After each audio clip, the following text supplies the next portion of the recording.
अ, बहुत सारी बहनें, बहुत सारी माएँ हमको पूछती हैं कि आईवीएफ पे बात कर दी जाए और आईवीएफ एक्चुअली क्या है? IVF means in vitro fertilisation. In vitro fertilisation का मतलब क्या है? पहले ये समझना चाहिए कि is like in vitro basically एक लैटिन वर्ड है, उसका मतलब होता है out of body something you are preparing in lab dish. कुछ भी चीज़ जो आप बाहर तैयार करते हो गिलास में कहीं पे लैब में। And fertilisation means when sperm meets joins the egg. ठीक है। तो आईवीएफ एक्चुअली क्या है कि आप एग स्पर्म को ज्वाइन करवाते हो एग के साथ, मगर बॉडी में नहीं करवाते हो। आप जो नेचुरल प्रोसेस है वो नहीं करते आप उसको बाहर करते हो। ठीक है। क्योंकि अगर आजकल के ज़माने में जो है बहुत सारे लोगों को जो है बहुत स्ट्रेस का सामना करना पड़ता है, ख़ासकर जो आजकल का वुमन का जो है, जो फीमेल है, जो मेल है, बहुत सारा स्ट्रेस का ज़माना है, स्टडीज़ में स्ट्रेस, जॉब में स्ट्रेस, लाइफ में स्ट्रेस, तो उसकी वजह से थोड़ा फर्टिलिटी का रेट जो है वो कम होता जा रहा है और स्ट्रेस की वजह से जो है थोड़ा स्पर्म और एग में फर्टिलिटी का कंटेंट जो है वो कम देखा गया। अब ये बहुत बड़ा मसला बन गया था सोसाइटी के लिए, तो लोग क्या करते then how science helps is like, scientist को भी लगा कि भई सोसाइटी में बहुत प्रॉब्लम है, लोगों के पास जो है बच्चे पैदा नहीं होते हैं, या होते हैं तो बहुत देर हो जाती है, बहुत लेट हो जाता है, बहुत सारे लोगों के पास है ही नहीं। तो ये एक साइंटिफिक प्रोसेस निकाला गया जिसका नाम आईवीएफ रखा गया। तो जो आईवीएफ सेंटर्स होते हैं, वो बहुत सारे लोगों से एग कलेक्ट करते हैं और बहुत सारे लोगों से स्पर्म कलेक्ट करते हैं। स्पर्म तो नहीं करते, वो सीमन करते हैं, उसमें फिर वो स्पर्म का देख लेते हैं कितना फर्टिलिटी का रेट है। इसी तरह एग करते हैं, उसमें देखते हैं फिर कौन-सा एग फर्टाइल है, कौन-सा नहीं है। तो जो ये एक प्रॉपर बिज़नेस है नाउअडेज़, एक प्रॉपर जो है इसके डॉक्टर्स पढ़े हुए हैं। ये सबसे पहले हिंदुस्तान में सबसे ज़्यादा इसका जो है जयपुर में होता था, राजस्थान में। अब हाँ, लगभग देश के हर स्टेट में जो है आईवीएफ के सेंटर्स पाए जाते हैं। लेकिन ये उन लोगों को हेल्प करने के लिए है जो लोग बहुत परेशान होते हैं, जिनके पास जो है बच्चे नहीं हैं और वो बच्चों के लिए तड़पते हैं, या किसी सर्टेन एज में है, नहीं पैदा कर सकते हैं, बट बाहर से कोई हेल्प ले सकते हैं। तो आईवीएफ सेंटर क्या करता है, वो बाहर जो है एग को फर्टाइल करता है स्पर्म के ज़रिए से। उसके बाद जो है वो वापस उनको इंजेक्ट के ज़रिए डालते हैं और वो प्रेगनेंसी डिक्लेयर हो जाती है। लेकिन अब इसमें एक बहुत बड़ा सोसाइटी में प्रॉब्लम आने लग गया है कि भई क्या बहुत सारे लोगों का जो है लिया जाता है, जो है सीमन लिया जाता है, और लेकिन वो बाद में उसमें वो फ़ेल हो जाते हैं लोगों के आईवीएफ।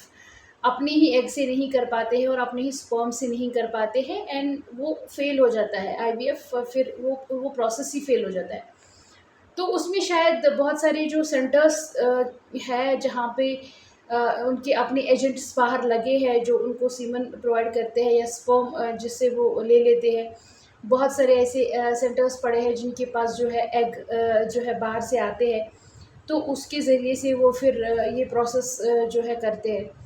लेकिन ये है कि जब बहुत सारे लोग जो होते हैं जिनका अपने से फर्टाइल नहीं होता है अपने एग से या अपने जो है स्पर्म से, तो वो लोग क्या करते हैं, वो लोग एक्चुअली किसी और का ले लेते हैं, उसको फर्टाइल कर लेते हैं। लेकिन अगर हम बात करेंगे कि अगर एथिक्स और मॉरल की बात करेंगे, तो ये शायद ये अनएथिकल हो जाएगा और इमोरल हो जाएगा, क्योंकि अ, आपका मतलब जो है एग जो है अपना नहीं है और आपको अपनी बीवी का नहीं है, या आपका स्पर्म जो है वो अपने हस्बैंड का नहीं है, लेकिन फर्टाइल करके दे रहे हैं और आपको कर रहे हैं।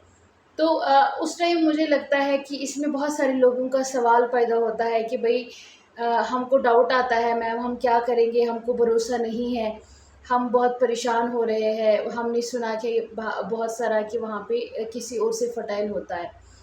ये बात सही भी है, बहुत सारी जगहों पे ये है कि अपने एग्स जो है वो फर्टाइल नहीं कर पाते हैं अपने स्पर्म से, तो वो जो है किसी और के ज़रिए से करते हैं और फिर वो उसको हेल्प कर लेते हैं प्रेगनेंसी में, मगर कंसीव करने में। तो मुझे ये लगता है कि उस टाइम जो है ना, मैं यही कह सकती हूँ कि एक वर्क एथिक्स और एक मेडिकल एथिक्स, एक डॉक्टर का फ़र्ज़ है वो अपना एथिकल जो है रिस्पॉन्सिबिलिटी निभाए, अपना मॉरल रिस्पॉन्सिबिलिटी निभाए और देखे कि मेरा क्या मॉरल रिस्पॉन्सिबिलिटी है। तो ये आपको कोई नहीं कह सकता है सिवाय एक डॉक्टर के। आईवीएफ डॉक्टर जो है वो सिर्फ़ आपको सच कह सकता है कि आपका जो है एग हमने जो है किससे फर्टाइल करा है, और अगर आप ये कंसीव कर पाई है तो क्या ये सच में आपका ही अपना जो है स्पर्म से फर्टाइल हुआ है। ये सिर्फ़ और सिर्फ़ एक डॉक्टर ही कह सकता है, ये बाहर कोई कह नहीं सकता है। अब now depends upon the doctor. अगर एक आईवीएफ डॉक्टर पूरा वर्क एथिक्स पे जो है कर रहा है, एक मॉरली साउंड पर्सन है और वो वैल्यूज़ को समझता है, तो मुझे नहीं लगता है कि कोई भी डॉक्टर जो है कुछ उस तरीके का स्टेप लेगा। खुद से ही करेगा तो फिर आपको इंजेक्ट करेगा। लेकिन मुझे ये लगता है कि अगर ऐसा बहुत सारी जगहों में देखा भी गया है कि ऐसा हुआ है, क्योंकि बहुत सारे आईवीएफ सेंटर्स आजकल हर स्टेट हर जगह में हैं, तो वो भी कैसे कारोबार चलाएँ, मगर अ, वो एक्चुअली मॉरली गलत हो जाएगा, एथिकली वो गलत हो जाएगा।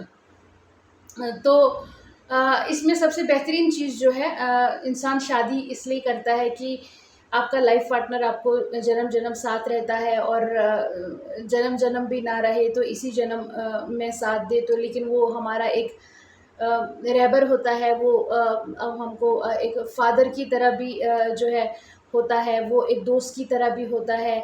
जो आपका हस्बैंड होता है वो एक जो है रोमांटिक पार्टनर की तरह भी होता है। तो उसके साथ सारे रिश्ते होते हैं। तो मुझे लगता है कि कोई भी स्टेप लेने से पहले आपको ज़रूर चाहिए आप अपने पार्टनर से एक फुली डिस्कशन करें, और उस डिस्कशन में वो मतलब मेंटली तैयार रहे कि अगर मेरा अपना एग से नहीं हो पाता है, या हमको अपने स्पर्म काउंट से नहीं हो पाता है, तो फिर व्हाट इफ़ नेक्स्ट स्टेप क्या हो सकता है? Are we ready for that next step to take that step? Might be बहुत सारे लोग जो है, जो अगर इस्लामिक नज़र से देखा जाए तो बहुत सारे मौलाना जो है, बहुत सारे मौलवी जो है, उन्होंने इसको हराम करार दिया है कि ये आपका बच्चा नहीं है, इट इज़ हराम। लेकिन बहुत सारे जो है लोग कहते हैं भाई हराम कैसे हो गए, ये तो आउट ऑफ बॉडी डिश हो रहा है, तो ये हराम कैसे है, ये तो इसमें हमने किसी और का लिया और हमारी बॉडी में पड़ रहा है, और जो है हमने कुछ गलत स्टेप नहीं लिया है। So but then it is not ज़रूरी ना कि तुमने गलत स्टेप नहीं लिया है तब तो रेस ख़त्म हो जाता है, जीन बाकी सारा चीज़ वो सब नहीं होता है उसमें, है ना? इसीलिए आपको सबसे पहले बात जो है, डॉक्टर को एक अगर आप एक एग्रीमेंट के ज़रिए से उसे ले लेंगे कि भई मुझे अपना ही चाहिए और अपने ही एग और स्पर्म के काउंट से चाहिए, किसी और के काउंट से बिल्कुल नहीं चाहिए। So it is acceptable, no problem. But अगर कोई आपके साथ धोखाधड़ी, उसको अगर आप ये कहेंगे ऑन द पेपर्स कि अगर कल को डीएनए टेस्ट तो आपको दिखाएगा ना कल को, अगर बहुत सारा लोग जो आईवीएफ करते हैं और आईवीएफ करने के बाद अगर आपको फिर भी शक रहता है, तो उनको तो आप डायरेक्ट बोल सकते हैं कि भाई कल को अगर हम डीएनए इस बच्चे का ले लेंगे और डीएनए टेस्ट से मुझे ये पता चलता है कि मेरा नहीं है, I will jail you. That is the best way. अगर आपको ट्रस्ट का प्रॉब्लम है, ट्रस्ट का इशू रहता है कि भाई मेरे को ऐसा प्रॉब्लम, बहुत सारा लोग जो है जो साइंस से एफिलेटेड नहीं है, रिलेटेड नहीं है, उनको बहुत प्रॉब्लम होता है, they do not know. But हाँ, लेकिन मुझे यही लगता है कि अगर आप डॉक्टर से ये पहले ही डिस्कस करेंगे कि कल को मेरे साथ कोई उटक-पुटक नहीं होना चाहिए और कल को कुछ रॉन्ग स्टेप नहीं होना चाहिए जिससे कि मेरा जो है कोई मतलब मेरे ज़हन में, मेरे दिल में कोई ऐसा डाउट का जो है आए और वो मेरे ज़िंदगी में कोई खलबली मचाए, दैट्स नॉट एक्सेप्टेबल। क्योंकि आजकल तो बहुत सारा वेज़ है ना, science and technology is nowadays everywhere and you can prove it that is your kid और नॉट, है ना? वो आपका बच्चा है कि नहीं। एंड इवन तुरंत after after the conceiving, after the delivery you will come to know वो है कि नहीं है। लेकिन इस मुश्किल प्रोसेस से गुज़रने से बेहतर है कि आप पहले ही डॉक्टर से जो है सलाह-मशवरा प्रॉपर करें और अपने पार्टनर से प्रॉपर सलाह-मशवरा करके ही करें। और क्योंकि मुझे लगता है कि इस्लाम की नज़र में अगर किसी और का है तो वो हराम है। मेरा अपना जानना है, मेरा अपना व्यू पॉइंट है ये। मुझे नहीं पता, मैंने इसमें अभी उतना कुरान का रिसर्च तो नहीं करा है, लेकिन हाँ, मैंने एक स्पिरिचुअल बहुत बड़े साइंटिस्ट से बात करी थी, they told me it is हराम। तो ये मैं भी कह सकती हूँ कि ये हराम ही है। बट देन स्टिल अगर वो आपके पेट में पड़ रहा है, आपका नशोनुमा ब्लड, बाकी 9 महीने तो आप ही सब करते हो। तो मैं यही कह सकती हूँ कि अपने से करें, अपने स्पर्म से, अपने एग से करें। अगर ट्रायल्स फेल हो रहे हैं, trial trial and you will win. तो आप जो है कभी ना कभी तो फर्टाइल हो ही जाएगा, है ना? तो अब क्वेश्चन ये भी है, जब अपनी बॉडी में नहीं हो रहा तो बाहर कैसे हो रहा? बाहर वो एक डायरेक्ट प्रोसेस करते हैं इसीलिए होता है, तो उसमें डाउट करने का ज़रूरत नहीं है, क्योंकि वो डायरेक्ट ही उठाते हैं ना फर्टिलिटी की दोनों चीज़ें, और डायरेक्ट बाहर ही करते हैं, उसमें तो अंदर तो टाइम लगता है। सो इसीलिए मैं यही कहूँगी कि IVF is a nice step, अगर जिनके बच्चे नहीं हैं और जो बहुत बच्चे तड़पते हैं बच्चों के लिए, और वो चाहते हैं हमारा वंश आगे चले और एक सर्टेन एज में ही आगे जाए, that is all fine. You can go with the IVF, but अपने ही से करें, वो ज़्यादा बेहतर है। और उससे मैं यही कहूँगी कि आपका ट्रस्ट इशू भी नहीं हो जाएगा, अनएथिकल चीज़ें नहीं हो जाएंगी सोसाइटी में। और डॉक्टर जो है, डॉक्टर्स को भी यही एडवाइस है कि वो ज़्यादा से ज़्यादा जो है आईवीएफ सेंटर्स जो है अपने काम को जो है ज़्यादा एथिकल बनाए रादर देन अनएथिकल, या ज़्यादा मॉरल पे आप ध्यान दें, ताकि लोगों का ट्रस्ट जो है डॉक्टरों पे बना रहे, और लोग जो डॉक्टर को नेक्स्ट जो है गॉड मानते हैं, यू आर द लाइफ सेवर्स, तो वो ट्रस्ट कभी छूटना नहीं चाहिए आपसे, वो ट्रस्ट सोसाइटी को आप पे बना रहे। हाँ, बहुत सारे आईवीएफ सेंटर्स जो है अगर आप देखेंगे राजस्थान में सबसे ज़्यादा इन 2014 व्हेन आई वाज स्टडीइंग, सो ऐसा वहाँ पे तब जो है लोग स्पर्म बेचते थे आईवीएफ सेंटर्स को, 300 रुपये का शॉट देते थे या 400 रुपये का शॉट देते थे, बट एग्स लोग बेचते थे। बट जो ये शादीशुदा लोग जो होते हैं, जो गरीब वरीब होते हैं, वो दे देते थे।